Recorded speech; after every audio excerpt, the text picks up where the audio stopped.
오늘 사건은 읽는 사람에게 끊임없이 질문을 자아내게 만드는 사건입니다. 좋은 의도를 가지고 한 일인데 한 사람이 하나님으로부터 죽임을 당하는 끔찍한 사건. 우리 삶도 마찬가지죠. 하나님 앞에서 좋은 의도를 가지고 일을 하려고 하지만 때로는 기대와 다른 결과를 맞이할 때가 있습니다. 그럴 때는 하나님 앞에 드리는 질문이 있죠. 하나님, 이건 아니지 않습니까? 이해하기 어려운 오늘 말씀을 읽으면서 하나님께서 정말 우리에게 원하시는 것이 무엇인지를 찾기를 원합니다. 하나님이 바라시는 것을 바르게 알아야 신앙생활을 해도 바르게 할 수 있고, 열심을 내어도 하나님이 기뻐하시는 열심을 낼 수가 있을 겁니다. 다윗은 하나님의 법궤를 예루살렘에 가져오기를 결심을 합니다. 지금까지 하나님의 법궤는 기럇 여아림의 아비나답이라는 사람의 집에 68년 동안 머물러 있었습니다. 다윗은 참 철저하게 준비를 했습니다. 이스라엘 다스리는 많은 관원들, 그리고 모든 백성에게 이 사실을 알려주고, 그리고 이 사실을 하나씩 정교하게 준비를 해갑니다. 사실 사울은 그가 통치할 때는 이 법궤는 아무런 관심을 두지도 않았습니다. 이제는 예루살렘으로 법궤를 옮겨오려고 하는 다윗, 하나님을 특별히 사랑했고 열정을 내었던 그 다윗다운 모습이었습니다. 하나님도 이런 다윗을 보면서 굉장히 기뻐하셨을 겁니다.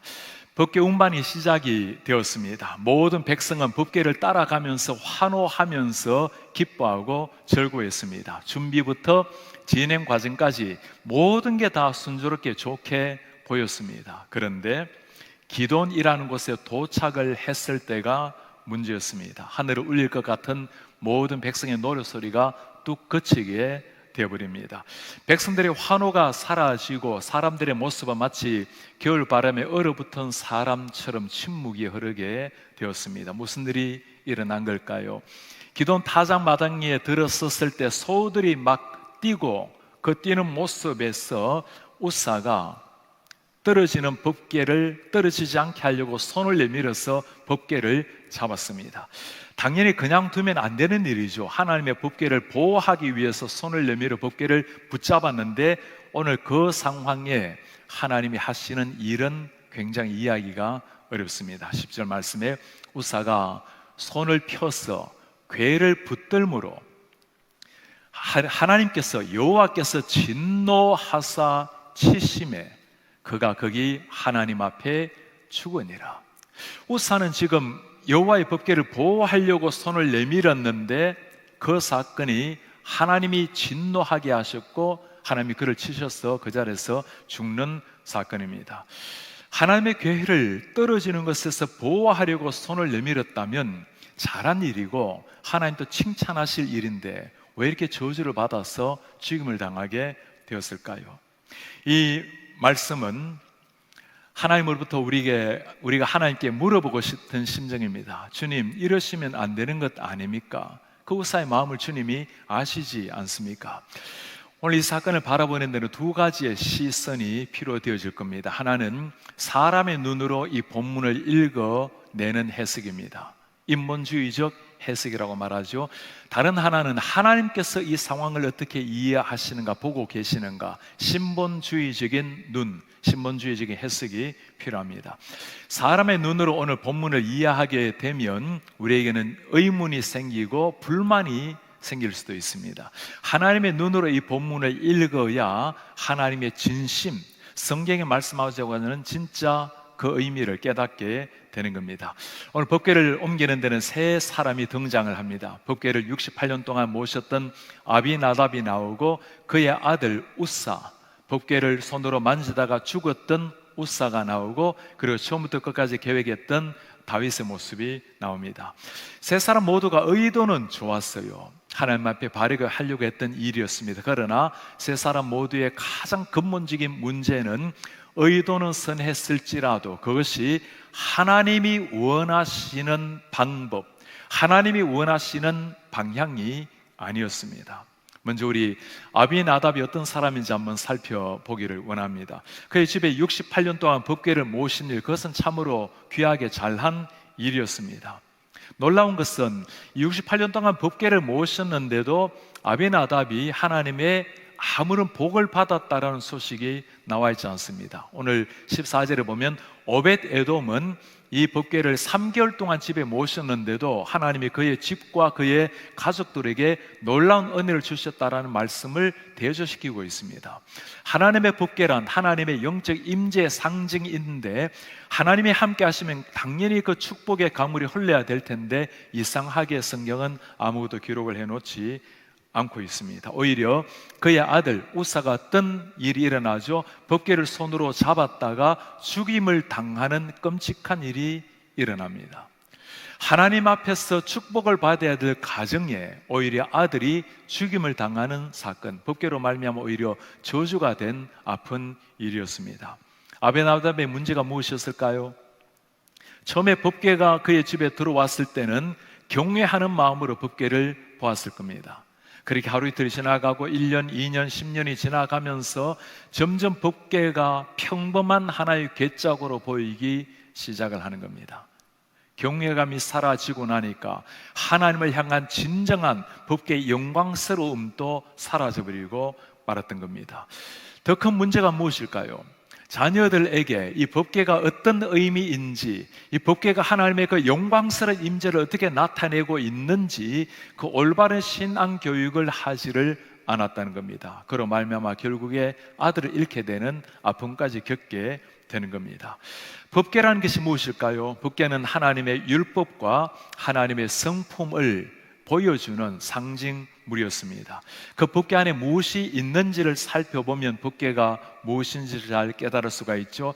십계명의 두 돌판이 있었습니다. 하나님과 백성 간의 언약 관계를 보여주는 돌판입니다. 만나가 있었어요. 40년 동안 광야 생활에서 하나님이 그의 백성을 어떻게 지켜주셨는지를 보여주는 하나의 정표입니다.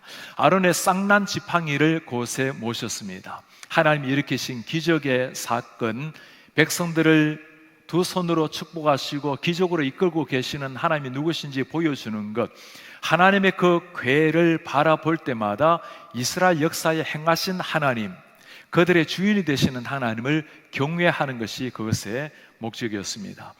우리가 잘 아는 것처럼 법궤는 이스라엘 역사에 중요한 역할을 감당을 했습니다. 40년 광야 생활을 끝내고 가나안 땅으로 들어갈 때 먼저 제사장들이 법궤를 어깨에 메고 요단 강물에 발을 디딥니다. 흐르고 있었던 강물이 법궤를 맨 사람이 발을 디디자 강물이 그쳤고 그것을 평안하게 안전하게 건너갔습니다. 철옹성 여리고성 무너지지 않는 성을 먼저 제사장들이 법궤를 가지고 돌았을 때가 되어서 여리고성이 무너지는 역사, 이 법궤는 이스라엘이 사느냐 죽느냐의 중요한 순간 때마다 하나님의 임재, 하나님의 능력을 보여준 상징물이었습니다. 이제 가나안 땅을 차지하게 되었고 이스라엘 백성들은 실로라는 곳에 법궤를 두었습니다. 우리 교회에서도 성지 순례를 하면서 그 실로에 이전에 있었던 그 장소를 방문을 하게 되었습니다. 그 실로를 중심으로 이스라엘은 하나님을 경외하는 삶을 시작을 했습니다. 문제는 시간이 지나가면서 그 실로에 있었던 법궤가 사람들에게 경외감에서 이제는 너무나 친숙한 익숙한 것으로 사라지게 되어버린 겁니다. 친숙함은 굉장히 중요한 것이지만 익숙함으로 말미암아 가벼움이 되어버리면 그게 문제죠. 우리가 하나님을 친숙하게, 하나님을 친밀하게 살아가야 됩니다. 그러나 그 친밀하는 것이 하나님을 가볍게 여기는 쪽으로 나아가 버리면 큰일이 되겠죠. 이스라엘 백성들은 법궤에 대한 경외심이 점점 사라지게 된 겁니다. 사사기 저 뒤쪽 말기로 가게 되면 엘리 제사장 시대에 블레셋 사람들과 함께 전투를 벌입니다. 엘리 제사장의 두 아들 홈니와 비느하스가 이 법궤를 들고 전투 현장으로 나갑니다. 왜 그랬을까요? 그들은 이 법궤만 있으면 우리가 승리할 것이라는 종교적 신념을 가지고 있었던 겁니다. 성경을 보면 그 두 아들이 망령된 자라고 하나님을 경홀히 여기는 악을 행했던 자들이었습니다. 하나님을 향한 믿음은 전혀 없고 그냥 종교적 상징물을 가지고 나갔던 사람, 어떤 결과를 맞이하죠? 전쟁에서 패하게 되고 법궤도 블레셋 사람들에게 뺏기게 됩니다. 하나님을 상징했던 법궤를 빼앗겨버린 이스라엘 백성들. 문제는 그 다음이었어요. 블레셋 사람이 이 법궤를 가지고 다곤 신전에 둡니다. 다음날 가보니까 다곤 신상이 땅바닥으로 처박혀 있습니다. 하나님이 심판을 하신 거예요. 다른 곳에 두면 두는 곳곳마다 이 법궤로 말미암아 하나님이 그 블레셋 사람들을 치시고 그들을 심판을 하셨습니다. 도저히 어찌할 방법이 없어서 이 법궤를 다시금 이스라엘로 보내오십니다. 술에 실어서 보내는 거예요. 블레셋과의 국경지대가 베세메스라는 지역입니다. 베세메스 사람들이 법궤를 받아서 사람들이 법궤 안에 뭐가 있나고 궁금해서 들여다보다가 70명이나 되는 사람이 죽임을 당합니다. 하나님을 향한, 법궤를 향한 경외의 심이 다 사라져버린 모습을 보여주는 거예요. 두려워 빠진 이 베세메스 사람들이 법궤를 보관하지 못하고 다시 보냅니다. 그곳이 기럇 여아림, 우리가 오늘 읽은 성경 말씀에 나오는 지명입니다. 그리고 아비나답의 집에 이 법궤를 모시게 됩니다. 그렇게 모셨던 세월이 68년의 긴 세월이 흐른 겁니다.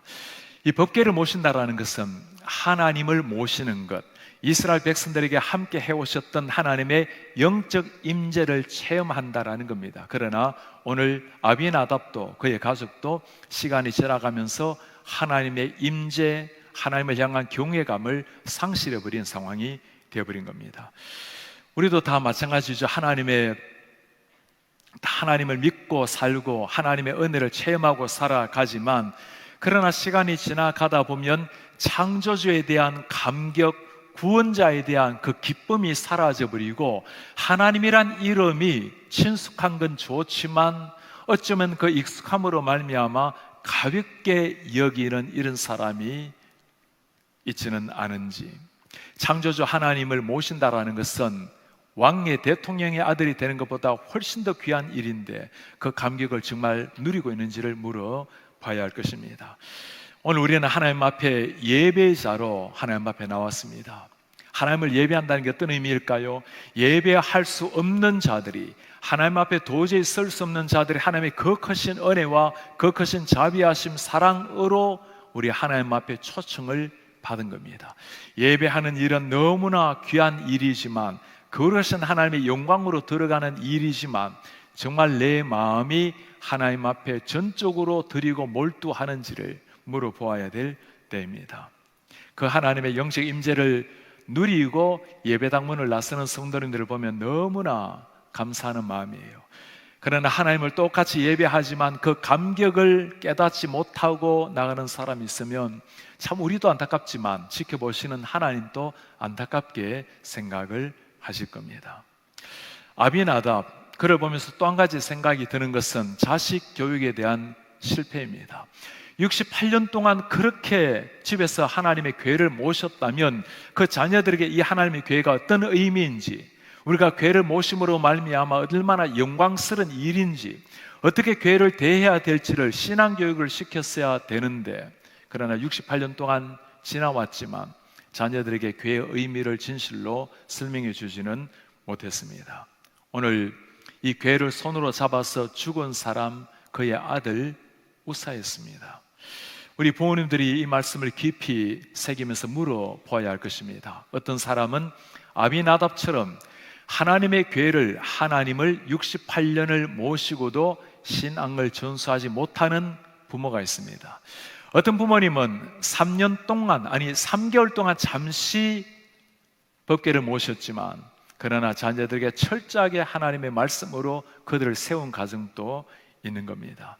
오늘 아비나답, 그 긴 세월을 하나님을 모시고 있었지만 정작 하나님을 향한 경외심을 잃어버린, 그리고 자녀들도 신앙으로 이끌지 못했던 한 안타까운 사람을 보았습니다.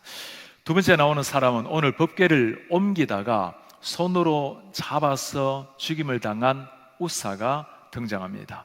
우사가 넘어지고 있는 법궤를 손으로 붙잡은 사건, 그건 당연한 일 아니겠어요? 그냥 두면 법궤가 땅으로 내동댕이 쳐질지도 모르는데 당연히 손을 뻗어서 그 법궤를 잡는 것, 하나님도 고마워해야 될 일이 아니겠습니까? 사람이 보기에는 올바른 이 일인데 오늘 성경을 보면 하나님께서 그 일을, 그 우사를 저주하셔서 치셔서 죽었다고 말씀을 하고 있습니다. 무엇이 문제일까요? 사람의 눈에 보이기에는 올바른 일, 선한 일이었지만 그러나 하나님의 눈으로 보면, 말씀에 비춰보면 전혀 그러지가 않았습니다. 하나님께서는 이미 구약에 반복을 해서 누가 어떻게 이 법궤를 옮겨야 되는지를 보여주셨습니다. 매뉴얼을 주신 거예요. 민수기 4장 말씀에 보면 진영을 떠날 때 아론 그의 아들들 성소와 성소의 모든 기구 덮는 일을 마치거든 고핫 자손들이 와서 맬 것이라. 고핫 자손은 레위 지파의 사람들입니다. 레위 지파에 고핫 사람들이 와서 맬 것이라. 그러나 성물은 만지지 말라. 그들이 죽으리라. 만지기만 해도 죽으리라. 다시 하나님이 확정을 짓습니다.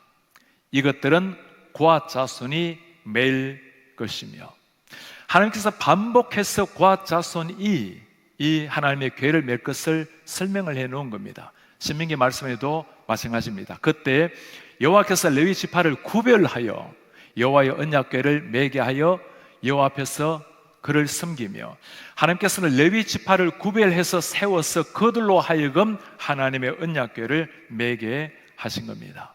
아무나 이 언약궤를 메어서는 안 된다라는 말씀입니다. 성물은 만지지 말라. 정령 죽으리라. 우사의 문제가 무엇일까요? 소들이 날뛰었을 때 그도 모르게 즉각적으로 손을 펼쳐서 그 법궤를 손으로 붙잡았습니다. 아마 그에게는 우리가 생각했던 그 영광스러운 하나님의 임재, 경외의 가짐을 가지고 말씀의 근거에서 대해야 될 그 하나님의 궤가 아니라, 오랫동안 그 긴 세월 그의 부모님으로부터 자신도 어릴 때부터 눈으로 보고 살아왔으니 너무나 익숙해져 버린, 경외감이 사라진 법궤 한 궤짝으로 보였을 겁니다. 소들이 뛰어서 법궤가 떨어질 상황이 된 이 모습, 어디였을까요? 다곤의 타작 마당이었습니다. 타작 마당. 이런 타작 마당을 시골에 산 사람은 아마 기억을 하실 겁니다. 평탄한 땅이에요. 걸려 넘어질 만한 곳이 없는 겁니다. 오늘 보면 소들이 뛴다라는 이 단어가 히브리어로 샴마트라는 단어를 사용을 합니다. 우리말로 말하면 뛰다보다는 걸려서 넘어지다의 의미예요. 아니, 소들이 그 평탄한 땅에서 걸려서 넘어질 일이 뭐가 있겠습니까? 무엇을 말씀하려고 하는 걸까요? 하나님이 보시다가 이것은 아니라고 지금 경고를 주시는 거죠. 그럼에도 불구하고 하나님의 경고를 전혀 깨닫지 못하고 손으로 법궤를 잡고 있는 우사, 하나님의 말씀에 만지지도 말라고 하시는데 말씀을 어겼던 한 사람이 비참하게 죽는 모습을 보고 있는 겁니다. 자신의 생각으로는 옳은 일이었어요. 사람이 보기에도 선한 일이었습니다. 그러나 하나님의 말씀에, 하나님의 뜻에 어긋나는 일인 겁니다. 한번 물어보시기를 바랍니다. 오늘 이 말씀을 보면서 우사는 지금 왜 이렇게 잡았을까요? 내가 이것을, 하나님의 궤를 붙들어야 된다고, 내가 지켜야 된다고 생각을 했을 겁니다. 자랑스럽게 수레에 끌고 왔고 사람들 본 앞에서 박수를 받고 환호를 받으면서 내가 이것을 지켜야 된다고. 정말 지켜야 될 것은 누구일까요? 우사가 법궤를 지키고 있습니까? 법궤가 우사를 지켜주었을까요? 우리가 주일을 성수하고 있습니까? 아니면 주일이 우리를 지켜주고 있습니까? 우리가 율법을 지키고 있습니까? 우리가 하나님의 말씀을 지킵니까? 아니면 하나님의 말씀이 우리를 이 세상에서 지켜주고 계십니까? 내가 신앙을 지킵니까? 아니면 신앙이 나를 지켜주고 있습니까? 우리가 지키는 것보다도 훨씬 더 큰 것은 하나님이 그 크신 자비하심으로 우리를 지켜주고 있다는 사실입니다. 이스라엘 백성들이 하나님의 궤를 지키는 것이 아니라 하나님의 언약 궤가 이스라엘 백성들을 보호해 주셨습니다. 왜 그럴까요? 그것을 통해서 하나님이 친히 지켜주셨기 때문입니다. 우리가 꼭 기억하셔야 될 것이 이것입니다.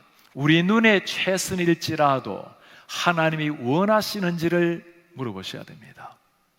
세상 사람들은 모든 일에 최선을 다하라고 말을 하죠. 성경은 다르게 가르칩니다.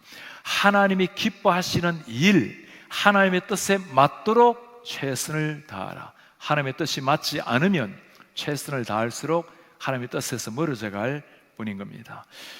우사의 비참한 죽음을 보면서 우리는 또다시 한번 아비나답의 가정교육을 생각할 수밖에 없습니다. 그 긴 세월 법궤를 모시고 있었지만 사랑하는 자녀들에게 하나님을 경외하는 신앙을 물려주지 못했던 부모, 그로 말미암아 자식의 비참한 죽음을 가져오게 된 겁니다. 지난 한 주간을 보내면서 우리는 참 세상의 아픈 뉴스 때문에 눈물을 많이 흘렸지만 또 한국 사람으로서는 너무나 자랑스러운 스토리에 온 국민 행복했습니다. 손흥민 선수가 유럽에서 득점 왕에 등극을 하게 된 겁니다. 페널티킥 하나 없이 23골을 넣었으니 정말 기적 같은 일이라고 말할 수 있습니다. 손흥민 선수를 향해서 모두가 찬사를 주고 있지만 그를 잘 아는 사람은 그의 아버지의 교육에 집중을 합니다. 손웅정 아버지입니다.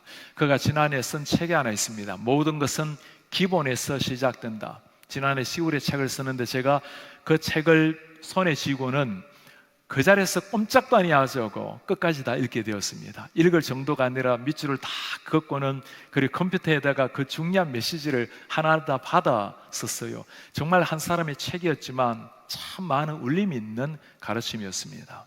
그가 한 말입니다. 축구를 잘 하려면 운동 능력으로는 어림없다. 운동 능력을, 이 재능을 뒷받침해 줄 성실한 태도와 겸손한 자세가 필요하다. 운동선수는 축구 골을 많이 넣는 게 목적 아닌가요? 그게 아니라는 겁니다. 성실한 태도와 겸손한 자세가 더 중요하다. 정말 제게 울림이 되었던 감동적인 문구는 이겁니다. 상대가 넘어지는 것을 보면 그 상황이 아무리 공을 툭 차면 골문으로 들어갈 수 있는 좋은 찬스라 해도 공을 바깥으로 차내라. 사람부터 챙겨라. 너는 축구 선수이기 이전에 사람이다. 사람이 먼저다. 6년 동안 하루도 빠짐없이 매일 새벽, 오후, 밤에 혹독하게 교육을 시켰던 아버지입니다. 그런데도 골 넣는 기계가 아니라 한 사람의 인품, 한 사람의 성품을 먼저 교육시킨 아버지의 모습, 그 아버지 밑에서 이런 아들이 탄생을 한 겁니다. 아버지가 어떻게 가르치는가, 어떻게 살아가는가가 결국에 자식이라는 열매를 맺게 되는 겁니다. 올바른 교육, 올바른 가치관 위에 그런 자녀가 탄생이 되는 겁니다. 우리 부모님 된 여러분들은 가정에서 내가 하나님을 어떤 분으로 모시고 있는지를 한번 생각해 보십시오. 나는 하나님을 어떤 모습으로 대하고 있는가? 우리가 주님을 만났을 때는 정말 긴장감을 가지고 경외하는 심정으로 하나님을 섬겼습니다. 시간이 지나감에 따라서 하나님이란 이름이 너무나 친숙해져 버려서 너무나 익숙한 나머지 가벼운 하나님으로 여기고 계시지는 않으십니까? 우리가 바라보는 하나님, 우리가 대하는 태도를 보고 우리 자녀들은 하나님을 향한 태도를 결정을 짓게 될 것입니다. 오늘 너무나 안타까운 두 사람의 모습을 보았죠. 68년 동안 하나님의 교회를 모시고 있었지만 정작 그 의미와 은혜를 깨닫지 못했던 아버지, 올바른 신앙교육을 받지 못해서 손으로 잡음으로 죽임을 당했던 우사 아들의 비참한 모습, 모두가 다 하나님의 눈으로 보았을 때 하나님의 말씀에 비추어 보아 엄청난 범죄를 저지른 사람이었습니다. 그럼 오늘 말씀을 읽어보면서 정말 하나님 앞에 잘못한 또 한 사람이 오늘 나오는 왕 다윗의 모습입니다. 물론 다윗의 모습은 그 시작은 동기는 선한 동기였습니다. 사울 시대 때는 이 법궤를 관심을 두지 않았어요. 그러나 다윗 왕은 이 법궤를 예루살렘에 옮겨서 우리가 귀하게 여기고 하나님께 물어보아야 되겠노라. 그의 시작이 어떻습니까? 3절에 우리가 우리 하나님의 궤를 우리에게로 옮겨오자. 사울 때에는 우리가 궤 앞에서 묻지 아니했다. 이제는 하나님 앞에 물어보자고 나오는 다윗인데 그의 1절부터 상황을 가만히 들여다보면 첫 단추부터 다윗은 잘못 꿰고 있는 것이 나타납니다.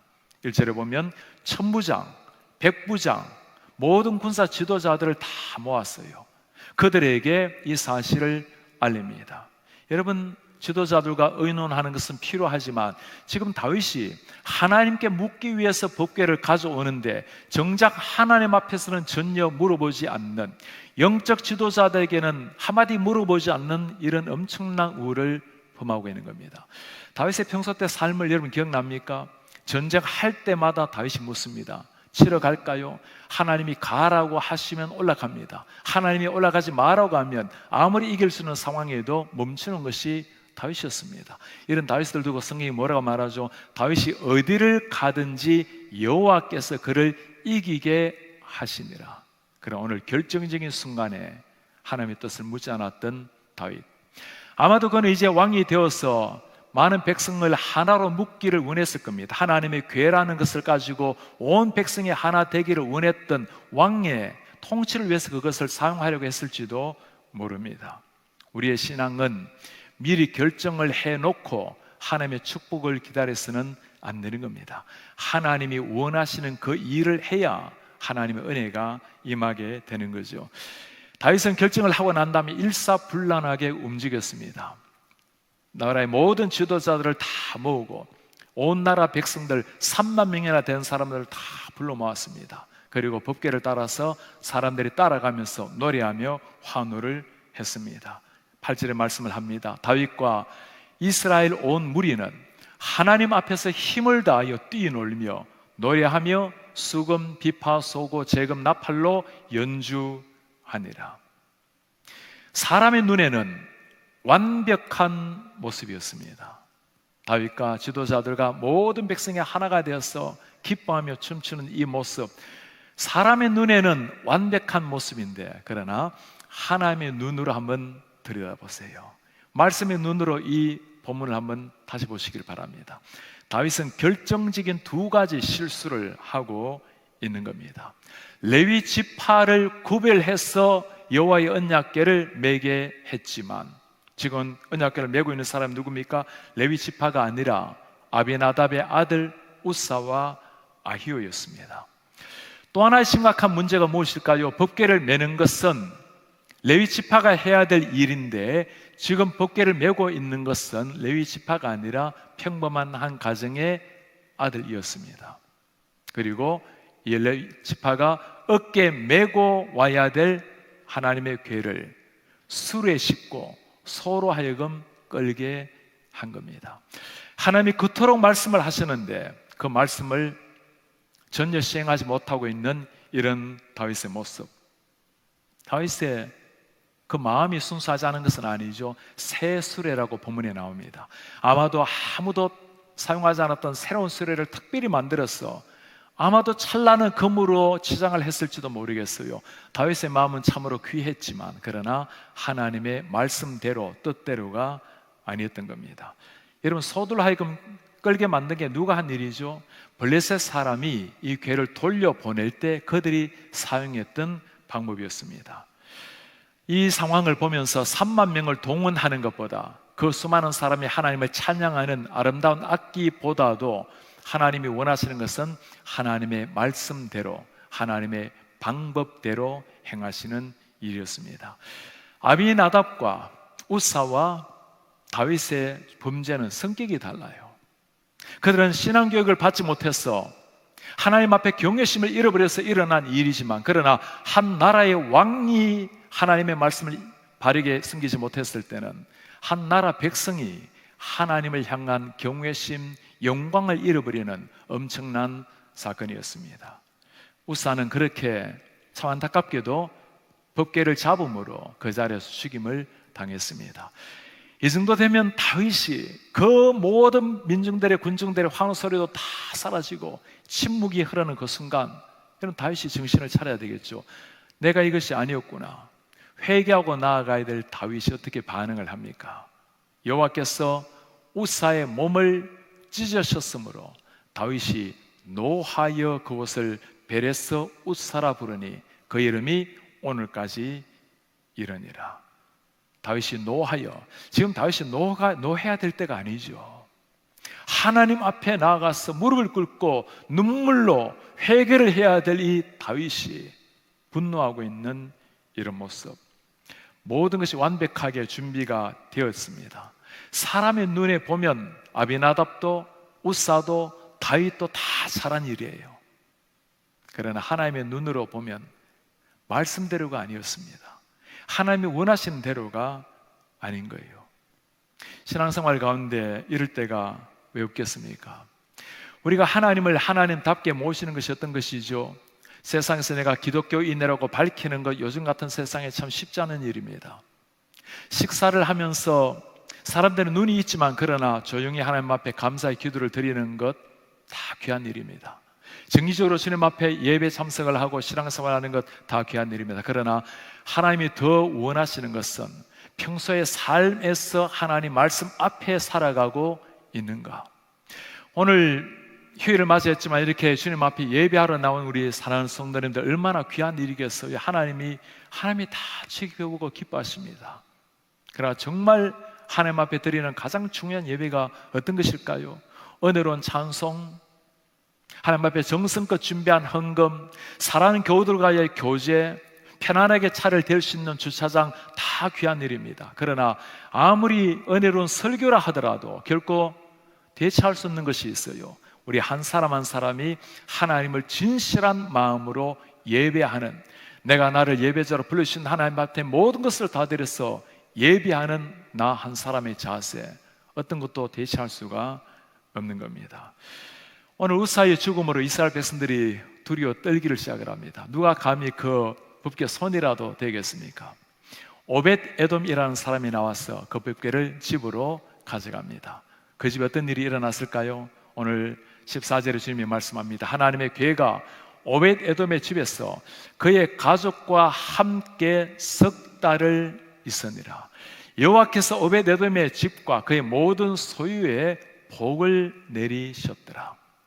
그의 집과 모든 소유에 복을 내리셨다. 어떤 복일까요? 물질의 복, 그리고 자손의 복. 초대교회 유대 역사가 중에 요세푸스라는 사람이 있습니다. 오늘 이 오벳 에돔에 대해서 설명을 해놓은 구절이 있어요. 법궤가 집으로 들어오기 전에는 이스라엘 전체에서 가장 가난한 사람이었는데 법궤가 들어온 3개월 후에 이스라엘에서 가장 부유한 사람이 되었다. 물질적 복을 그렇게 설명을 해놓았습니다. 성경에서는 오벳 에돔의 복을 정말 귀하게 설명을 해놓았어요.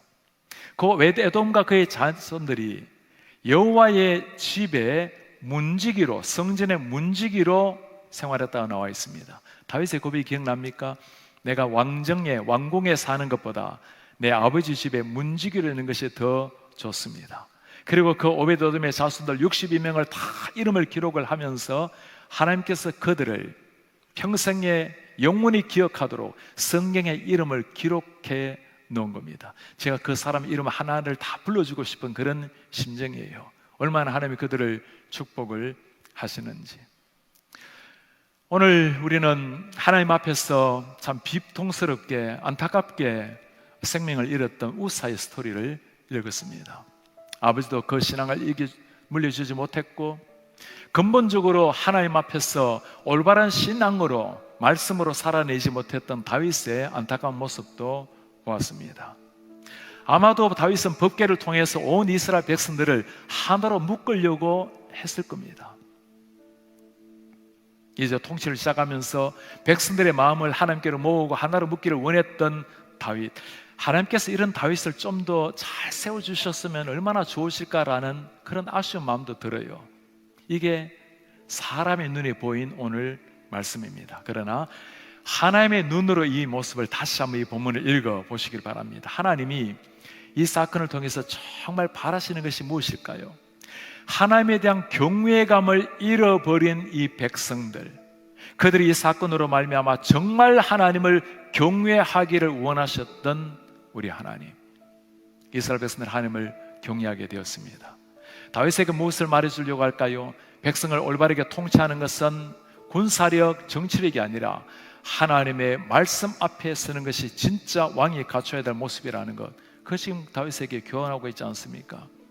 심판이 아니라 하나님 다윗을 향한 따스한 책망의 가르침이었습니다. 우리 앞에는 더 이상 하나님의 괴는 존재하지 않죠.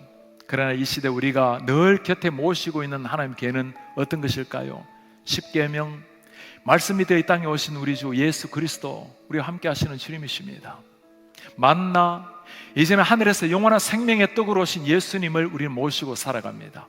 아론의 쌍난 지팡이, 그 기적, 예수님의 십자가와 부활의 그 놀라운 기적보다 더 큰 기적이, 진짜 기적을 행하신 그 분을 우리는 모시고 있는 겁니다.